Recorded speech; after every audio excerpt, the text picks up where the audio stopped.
Hello বন্ধুরা, আজকে হলো 23শে জানুয়ারি সরস্বতী পুজো। তো সবাইকে জানাই শুভ বসন্ত পঞ্চমীর অনেক অনেক শুভেচ্ছা, ভালোবাসা, অভিনন্দন। দিনটা সবার খুব ভালো কাটুক। তো আজকে সকাল সকাল সবজিগুলো সব কুটে রেখেছি, কারণ আজকে পুজোর সাথে সাথে সবার বাড়িতে আবার রান্না পুজো আছে, মানে যাকে গোটা সেদ্ধ বা আমরা সিজানো বলি। আমাদের শ্বশুরবাড়িতে তো আগে সিজানো হতো, তবে এখন হয় না। না হলেও আমাদেরকে রান্না করে রাখতে হয়, কারণ কালকে আমরা টাটকা খাবার খেতে পারবো না। কুটনোগুলো সব কুটে রেখে স্নান সেরে এদিকে পুজোর জোগাড়টাও করে নিয়েছি। বরমশাই তো বাইরে গেছিলো, আজকে চলে এসেছে সকাল সকাল। তা আমি পুজো শেষ করে এখন মেয়ে পুজো করছে। পুজোর সাথে সাথে এদিকে রান্নাটাও অনেকক্ষণ আগেই শুরু করেছি।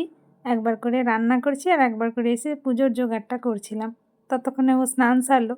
তবে আমাদের সামনে একটা পুজো হয়, সেখানে গেছিলো অঞ্জলি দেওয়ার জন্য। সেখানে অঞ্জলি হয়ে গেছে, তাই আর অঞ্জলি দিতে পারিনি, ঘরেই পুজোটা শেষ করে নিল। এদিকে রান্নাবান্না আমার প্রায় অনেকটাই হয়ে এসেছে, আর কিছুটা বাকি। আজকের দিনে একটু লেট হয়, কারণ অনেক রকম রান্না, তার মাঝে পুজো। তো এখন এই যে এঁচোড়টা হচ্ছে, আর একদিকে ভাত বসিয়েছি।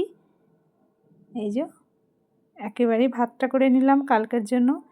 বাঁধাকপিটা এখনও হয়নি, শুধুমাত্র এই তরকারিটা আর চাটনিটা বাকি আছে। বাকি কি কি রান্না হলো চলুন একবার দেখাই।